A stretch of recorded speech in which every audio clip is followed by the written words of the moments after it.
पति ब्रह्मचारी।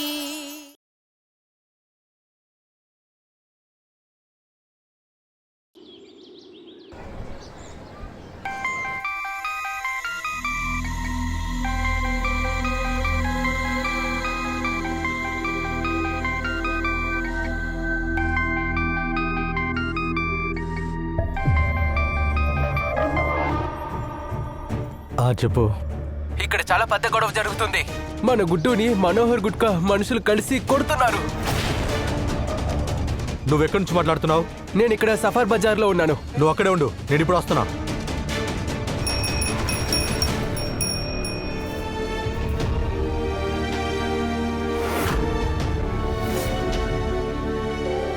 ఇంకో 48 గంటలు అంటే ఇంకా 2 రోజుల దాకా నీ గూండా పని వదిలేసుకో. వదిలేస్తాను. సురజన, ఏం ఆలోచిస్తున్నావు? త్వరగా రా, లేదంటే మన పరువు పోతుంది. ఓరి భగవంతుడా, రామ రామ, జయ రామ, శ్రీహరి.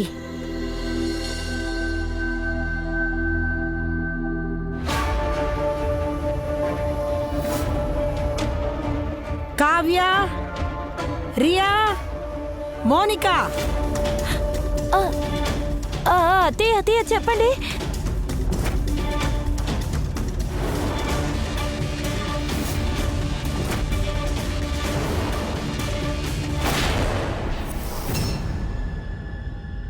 కావ్య, సబాష్. నాకు తెలుసు, నువ్వే పొద్దున్నే లేచి వంటగదిని మెరిసేలా చేసావు కదా. లేదు పెద్దమ్మా, నువ్వు అరిచేసరికి నేను లేచి వస్తున్నాను. మరి ఎవరు చేస్తుంటారు ఇలా? ఈ పని దొంగ అయితే అస్సలు చేస్తుండదు. అరే, నీళ్లు తాగిన గ్లాస్ ని తీసి అక్కడ పెట్టదు, ఇది వంటగదిని మెరిసేలా చేస్తుందా? చెయ్యి.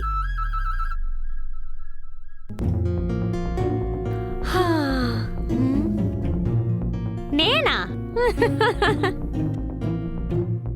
అయితే మనం క్లీన్ చేయకుండా ఇంకెవరు చేసుంటారు? ఒకవేళ ఈషా వదిన క్లీన్ చేస్తుంటారా? ఈషానా?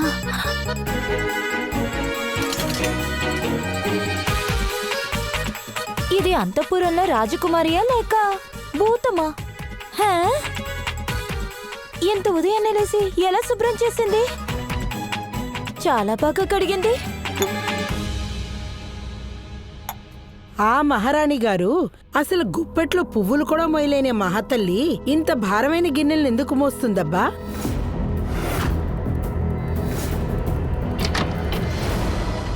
ఇటు చూడు, ఈ మహారాణి గారు ఇప్పుడే బయట నుంచి వస్తున్నారు. మరి ఈవిడేలా గిన్నెలు తలతలా మెరిసేలా తోవుతుంది?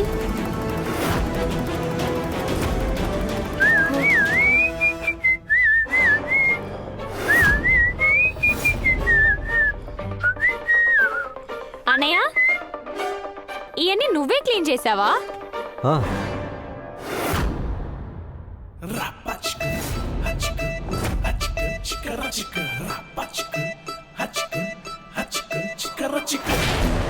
ఏం మాయ చేసావు నా కొడుకుని? ఇంటి పనులన్నీ వాడే చేసేస్తున్నాడు.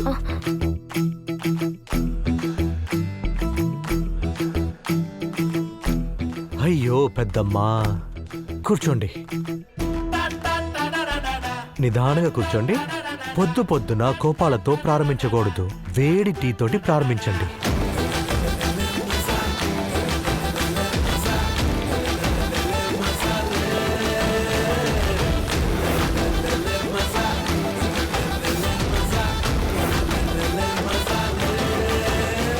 అరే, ఏంటి ఆ మీద అలా చూస్తున్నారు? కూర్చోండి, నేను మీకు వేడి వేడి టీ తీసుకొస్తాను.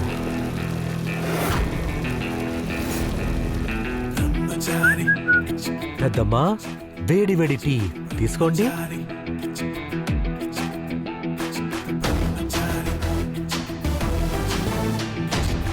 Thank you. అన్నయ్య, టీ తీసుకో. నా ప్రియమైన వదినమ్మ, టీ తీసుకోండి. తీసుకోండి.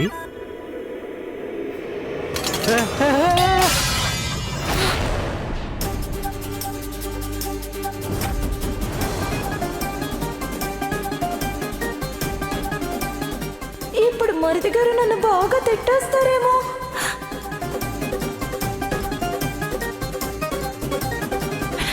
మరిది గారు కష్టపడి ఇల్లంతా పాపం క్లీన్ చేశారు, కానీ నేను ఇలా చేసేసానే, ఖచ్చితంగా నా పైన అరుస్తారు.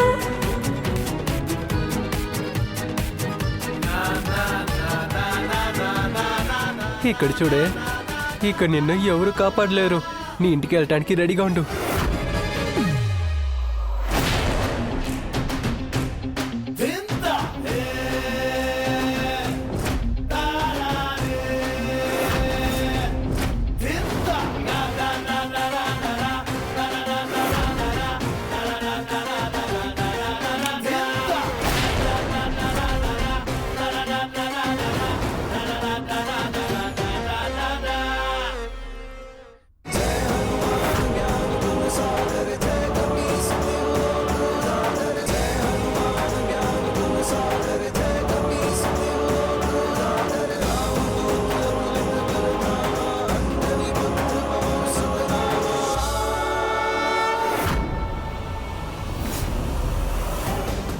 నేను ఈ ఇల్లు వదిలి వెళ్ళిపోతున్నాను, కానీ ఒక షరతు. మీ షరతులన్నిటికీ నేను ఒప్పుకుంటాను, కానీ ఏం చేయాలో చెప్పండి. ఇంకో 48 గంటలు నువ్వు ఏ గొడవకి వెళ్ళకూడదు, ఎవరిని కొట్టకూడదు, ఎవరిని అరవకూడదు.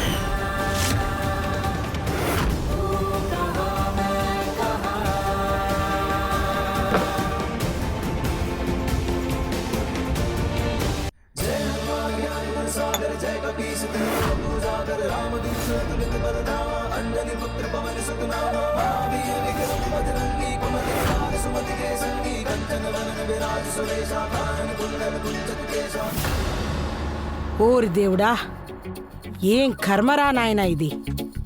ఈ కొడుకేమో పెళ్ళం కొంగు పట్టుకొని ఊరంతా తిరుగుతున్నాడు, వీడేమో దీనికి బానిస అయిపోయేలా ఉన్నాడు. సూరజ్, సూరజ్, బయట ఎవరో పిల్లలు వచ్చారు, వాళ్ళని నువ్వే రమ్మన్నావా? కవ్య, ఇది క్లీన్ చేయి. ఓకే పిల్లలు, ఈ రోజు కరాటే క్లాస్ కి మీరందరూ రెడీయా? గుడ్. మొదటిగా చేయాల్సింది అండ్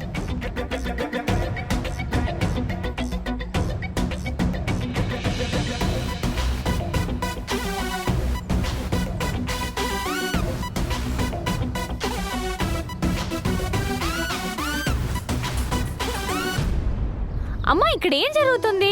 నేను కలగంటున్నానా ఏంటి? నేను నిద్రలో ఉన్నానా? మన కళ్ళని కప్పేసిందంతా నిజం కాదన్నట్టు. ఖచ్చితంగా ఇది కూడా ఆ పిల్ల నేర్పిన నాటకమే. గుడ్. కరాటే నేర్చుకోవాలంటే ముందు మీ శత్రువుని ఊహించుకోండి. ఆ శత్రువు మీకు పెట్టిన టిఫిన్ బాక్స్ ని తినేశాడు.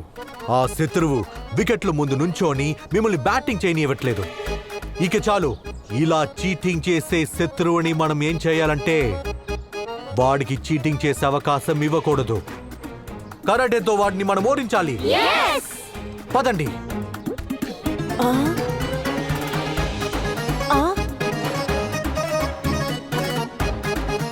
చాలా బాగా చేశారు పిల్లలు.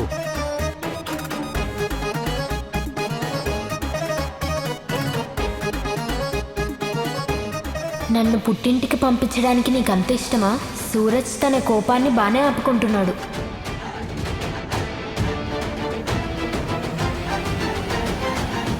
చూసావా అమ్మా, మనం మార్కెట్లో కొన్న చున్నీ కూడా ఇంత త్వరగా రంగుపోదు.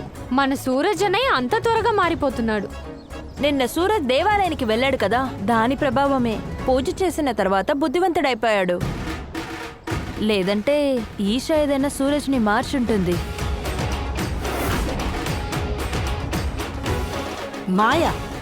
మాయా మంత్రం వశీకరణ అంతా చేసింది నా కొడుకు పైన. ఖచ్చితంగా ఏదో ఒక పన్నాగం పన్నింది. దాని పొడవాటి పట్టులాంటి జుట్టు ఉంది కదా, దానితోనే మాయ చేసుంటుంది. నాకొచ్చే కోపానికి జుట్టును మొత్తం చకచక కట్ చేయాలనిపిస్తుంది. అరే ఏంటొదినా మీరు ఇలా మాట్లాడకండి. సూరజ్ ఏదైనా మంచి పని చేసినా కూడా ఆ నిందను తీసి ఇషా మీద మోపుతున్నారు. ఆయన ఇదంతా నన్ను ఓడించడానికి చేస్తున్నాడు.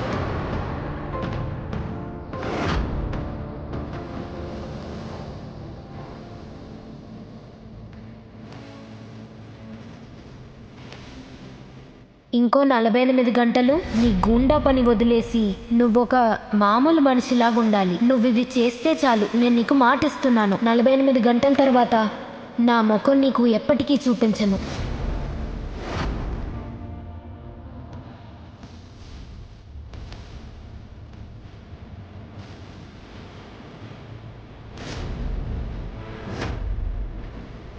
నలభై 48 గంటలు జస్ట్ అలా చిటికలో అయిపోతుంది. ఆ తర్వాత నేను నిన్ను సంతోషంగా సాధనొప్పుతాను.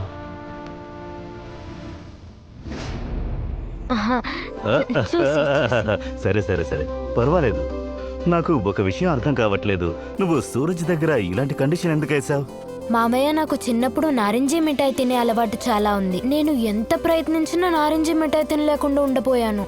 అప్పుడు మా అమ్మ ఏం చేసిందంటే, నీకెన్ని నారింజ మిఠాయిలు తినాలనిపిస్తుందో అన్నీ తిను, కానీ ఒక షరతు, ఒక 48 గంటలు ఒక నారింజ మిఠాయి కూడా నువ్వు తాకూడదు. తర్వాత ఏమైందంటే, ఆ 48 గంటలు గడిచిన తర్వాత నాకు నారింజ మిఠాయి తినాలని అస్సలు అనిపించలేదు. నాకు అప్పుడు అర్థమైంది, ఈ లోకంలో రుచికరమైన విషయాలు ఇంకా చాలా ఉన్నాయని నాకు అప్పుడే తెలిసింది. అందుకని మీ అబ్బాయితో ఈ షరతే నేను ప్రయత్నిస్తున్నాను మామయ్య.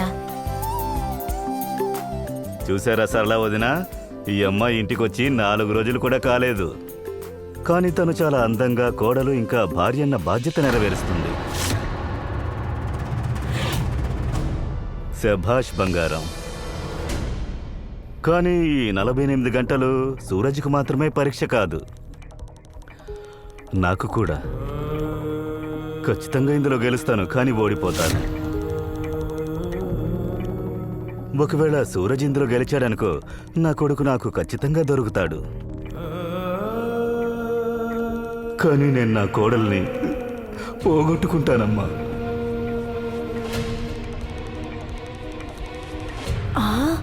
ఆ తర్వాత నువ్వు ఇంటి నుంచి వెళ్ళి తీరాలిగా.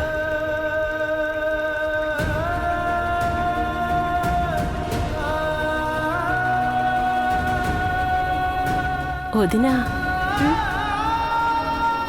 అన్నయ్య ఎలాగైనా ఈ పందెంలో గెలవాలని నేను కోరుకుంటున్నాను.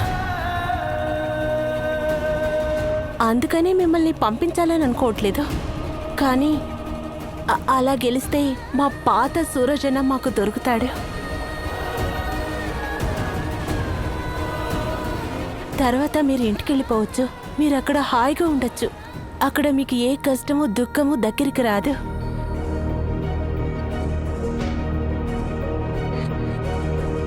ఇది ఇద్దరికి మంచిది.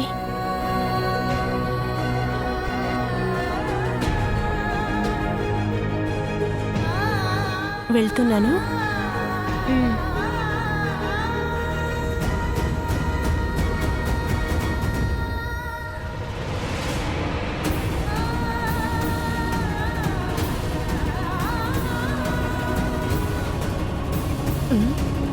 నా కొడుకు రౌడీలా కనిపించిన వాడి మనస్సు వెన్నెలాంటిది. అందుకే ఈ మాయలేడి వేసిన షరతులన్నిటినీ పాటిస్తూ భరిస్తున్నాడు.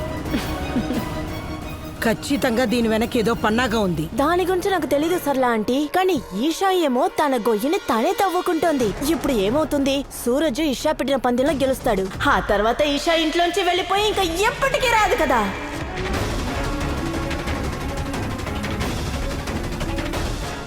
ఆ మహారాణి 2 రోజుల్లో ఎలా వెళ్ళిపోతుంది? 2 రోజులు కాదు, 2 నెలలు కాదు, 2 సంవత్సరాలు కాదు. తను ఇక్కడే ఉంటుంది, ఎక్కడికి వెళ్ళదు. ఎందుకంటే నేను తనని ఎక్కడికి పంపించను. నా ప్రాణం ఉన్నంత వరకు మెల్లగా మెల్లగా. హే, ఏమైంది నీకు? నువ్వు ఇప్పటి నుండే ఈశాని ఎలాగైనా ఇంటి నుండి తరివేద్దాం అనుకుంటున్నావు, కానీ ఇప్పుడేంటి ఆ ఈశానే ఇంట్లోనే ఉంచుదాం అనుకుంటున్నావు. కానీ నాకు ఒకే ఒక అనుమానం ఉంది. నీ మనసులో ఎలా ఈ మార్పు వచ్చింది? అది ఎలాగో నాకు చెప్తావా?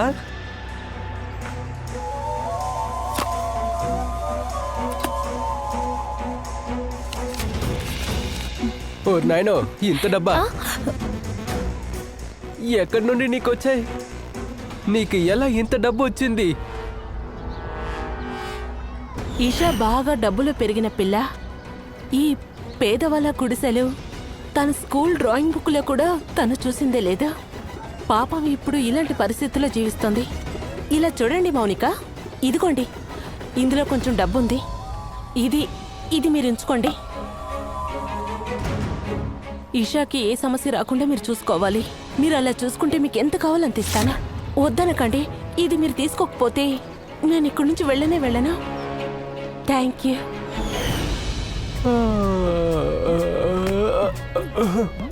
నువ్వు చెప్పింది వినగానే నాకు సంతోషంగా ఉంది.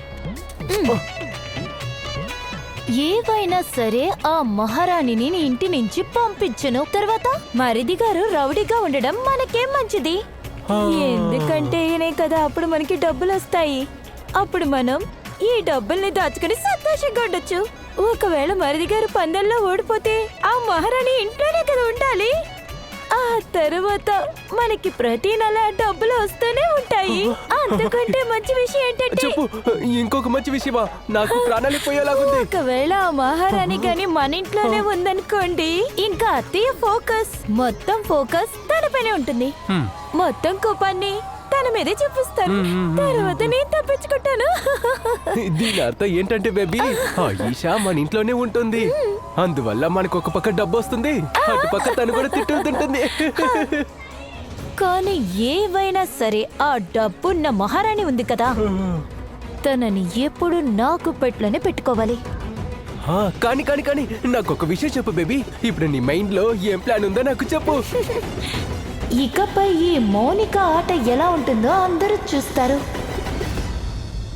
అదే అయ్యగారు, ఈ పందయంలో నేను ఎలాగైనా గెలవాలని నేను చాలా ప్రయత్నిస్తున్నాను. శభాష్ సూరజ్.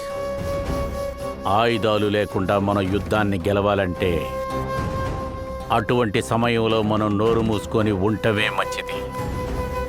నా కూతురు చెప్పింది విని నువ్వు అద్భుతమైన పని చేశావు. నీకు నేను చెప్పిన పనుల్లోంచి 2 రోజులు సెలవిస్తాను. ఎప్పుడు నువ్వు నా మనసును గెలుచుకున్నావు సూరజ్. ఈసారి కూడా నిన్ను ఎంచుకుంటావులో నేనే తప్పు చేయలేదని ఉద్దేశాన్ని నువ్వు ఏర్పరచాలి. మీరు దిగులు పడకండి అయ్యగారు, ఈసారి మీరు నన్ను సందేహపడడానికి అవకాశం ఇవ్వను.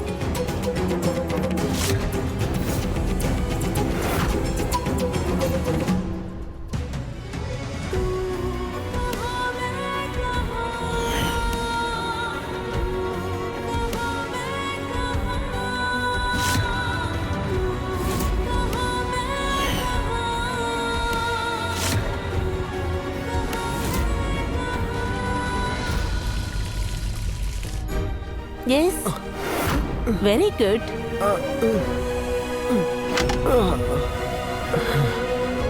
దీనివల్ల ఏ ఉపయోగం లేదు. నిజానికి అసలు నేను ఇకపై జీవితాంతం నా కాళ్ళ మీద ఇంక నుంచోలేనేమో.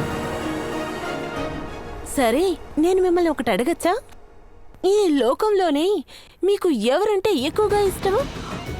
నా చెల్లెలు మీరు ఊహించండి, ఒకవేళ తను మీ ముందుకొస్తే అప్పుడు ఆమె కళ్ళ ముందు మీరు మీ కాళ్ళ మీద నించుంటే ఆమె ఎంత సంతోషిస్తుంది.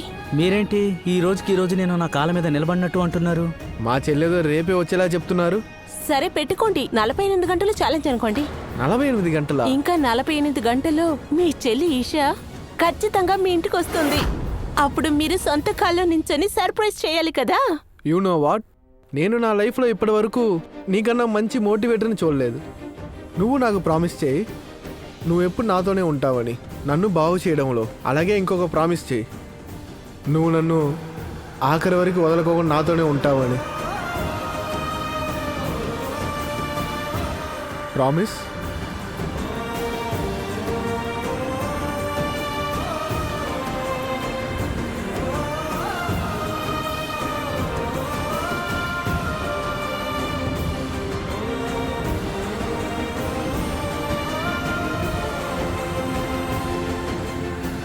ప్రామిస్.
సూరజ్ సరళ ఆంటీ నీకు ఎలా తెలుసు? చెప్పు, ఎలా తెలుసు?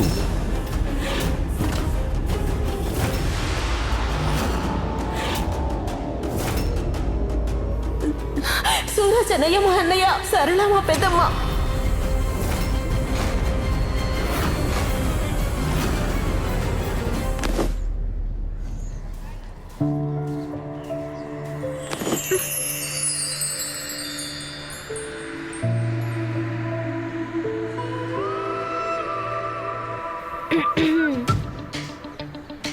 నే హెల్ప్ చేయనా? వద్దు మహాతల్లి, 48 గంటల తర్వాత ఇక్కడి నుంచి వెళ్ళిపోతావు కదా, అదే నాకు పెద్ద హెల్ప్.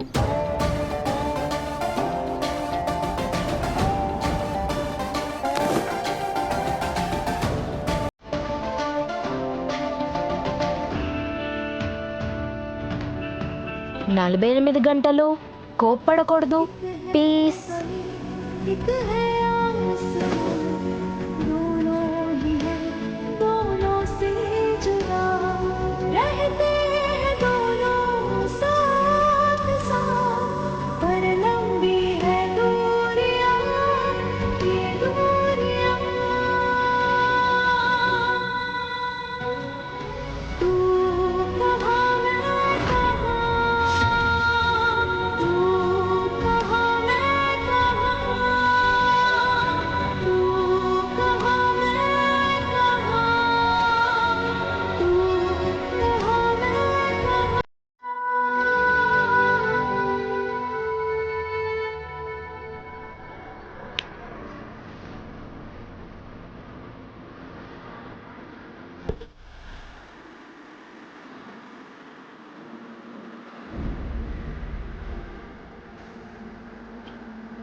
పందెం ప్రకారం నేను నెక్స్ట్ 48 అవర్స్ ఎవరితో గొడవ పెట్టుకోకుండా ఉంటే మీరు మీ ఇంటికి వెళ్ళిపోతారు.